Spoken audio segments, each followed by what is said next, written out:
So day 3 of Packers training camp just ended. So just like the past 2 days, I want to go through everything that went down there from looking at all the reporters who are there. I will go through lots of tweets, players who are back, players who are looking good as we have looked at the past few days. But if you guys are new to the channel and you want to stay up to date with all things Packers, news, updates, injuries, everything related to the Packers, feel free to subscribe and turn on those notifications so you never miss any Packers news. So the biggest thing I think taking away from this practice is the fact that Sammy Watkins was back. We heard earlier this week that he was placed on the non-football injury list, and the question was, okay, how long is Sammy Watkins going to be out? For years and years in the past, Sammy Watkins has dealt with injuries, and with the Packers coming in and deciding to sign him this offseason, I was excited. The only thing is, the question was, is he going to stay healthy? Because we've seen time and time again, he's dealt with lots of injuries. So to already see him come in here and start off with an injury was a little bit, concerning. But luckily, he was back at practice today. He has been dealing with a hamstring injury, but he was back. So here we have from Mike Spofford, wide receiver Sammy Watkins on the field for day 3 of Packers camp. So that's great to hear because, as we know, Sammy Watkins needs to build that chemistry with Rodgers, as do these other players who have never played with him before. And then another player who is back, we have from Ryan Wood, Packers outside linebacker Randy Ramsey is practicing today for the first time since injuring his ankle in camp last year. Ramsey had become a core special teamer and flash potential as a young edge rusher. Returning early in camp is a big help. So last offseason, before training camp, Randy Ramsey seemed like he could be one of the players to come in and potentially be a depth piece on the edge. Unfortunately for him, he goes down with a season-ending injury. And as Ryan Wood said, back in 2020, the last time he played, he was a core special teamer. He played 203 snaps on the special teams. And considering the fact the Packers have struggled on special teams, hopefully him coming back will allow us to bolster that unit a little bit. And then moving on here to Matt Schneiden. Starting offensive line today, back to Nyman, Runyon, Myers, Hansen, and Newman.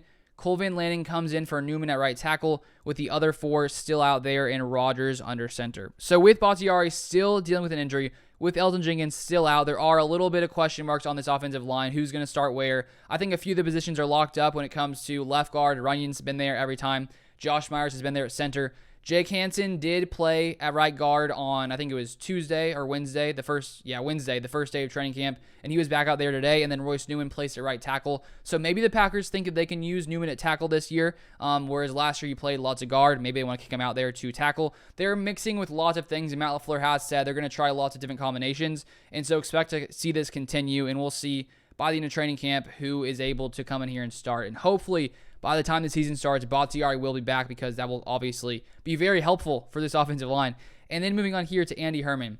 2-4-5 nickel look today. Clark and Lowry on the inside on the D-line. Then we have Preston and Gary on the outside.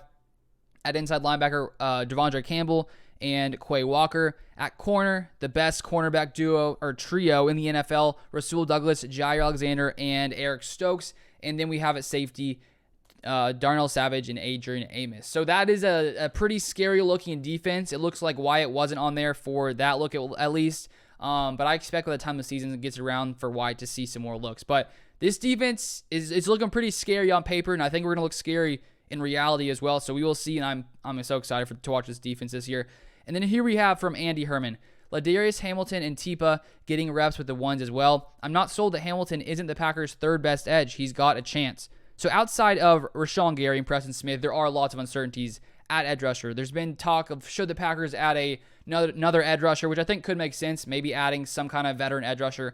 I'm not sure who's still out there right now at this point, but to have someone else who can sub in more often would be helpful, a guy who has some more experience, because there are lots of uncertainties at edge. We have Ladarius Hamilton, Tipa Naliai, Jonathan Garvin, a few other guys as well, Randy Ramsey. So we'll see how this edge rusher group looks behind Rashawn Gary and Preston Smith as training camp continues.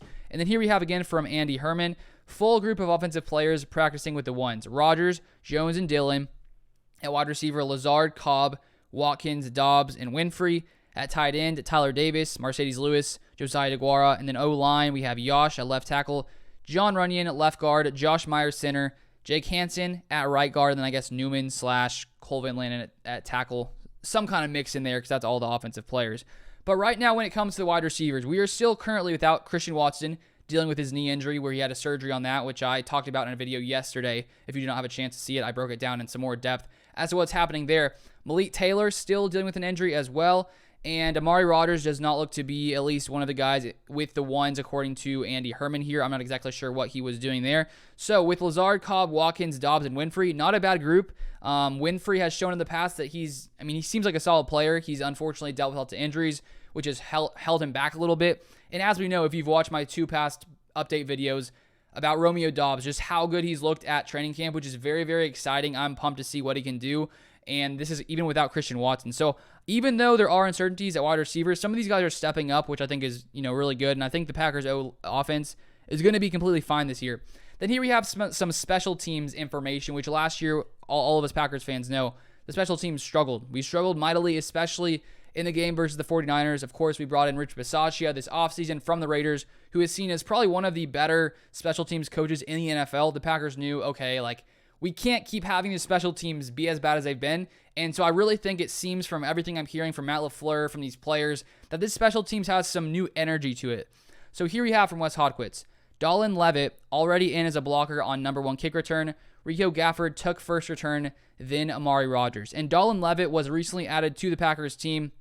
Made a video on it, I think Monday or Sunday, sometime this past week. Safety from the Raiders, who was a key special teamer for Rich Bisaccia in Las Vegas. Did I say Oakland? I mean Las Vegas because I moved there, clearly. But he was a big special teamer for Rich Bisaccia. And this is already something we saw earlier in the offseason with the Packers bringing in cornerback Keyshawn Nixon, also from the Las Vegas Raiders. So it is nice to see Rich Bisaccia bring in few players who he already trusts as special teamers. And we can see the Packers clearly focusing on special teams, knowing that they can't have their special teams unit hold them back, this next season. Because I think when it comes to special teams, as long as you're not making terrible mistakes, it's great. Obviously, you want your special teams to look great. You want to cover, punt and kick very well, and you want to obviously score touchdowns on kick returns. But as long as you can just not make big mistakes, I honestly will be happy. So I think the Packers are slowly moving towards becoming a better special teams unit.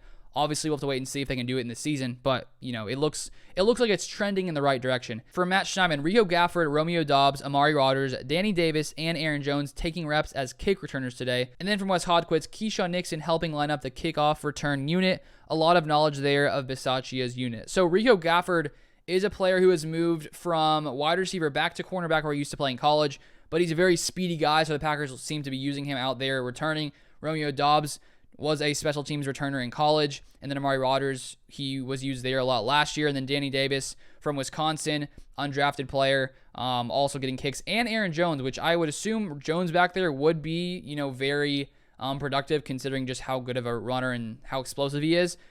I mean, do you want to risk Jones back there on kick returns just in case he gets injured? Maybe it's worth it. Maybe it's not. We saw last year Kylan Hill went down with an injury on kick return, so who knows if the Packers will do that? I don't really know. And then when it comes to Keyshawn Nixon, who I already mentioned earlier, helping line up the unit, which he clearly already knows Bisaccia's, scheme or however he runs the special teams unit better than probably everyone else, so he's helping out there. And then here we have, to end it off, from Ryan Wood. It's jog through, but Aaron Rodgers just threw to Tyler Davis in the right seam, and the football deflected off his hands to Rasul Douglas. He's always around the ball, Douglas, even when it's not full speeds. So I guess not great that Rodgers threw it off someone's hands. Who knows whose fault it was exactly. But Rasul Douglas, he is a ball hawk we saw last year, and hopefully this season he can continue his streak of just picking people off left and right, because it's very exciting to see a Rasul Douglas interception. And if you guys were at training camp and you have some insights that I did not share here, feel free to comment them down below. I saw some of your guys yesterday from people who were there talking about certain players that you saw and noticed, and I enjoyed that. So if you guys are watching, feel free to go check the comments, and maybe you'll find some of people who were there and have some more insights, because it's very helpful, for people who are watching there live to share some more information. So that is going to be it for this video. Thank you guys for watching. If you want to stay up to date with all things Packers, make sure you subscribe, turn on those post notifications, and I'll continue covering everything I see around Green Bay. So stay tuned for more videos, and I'll see you guys next time.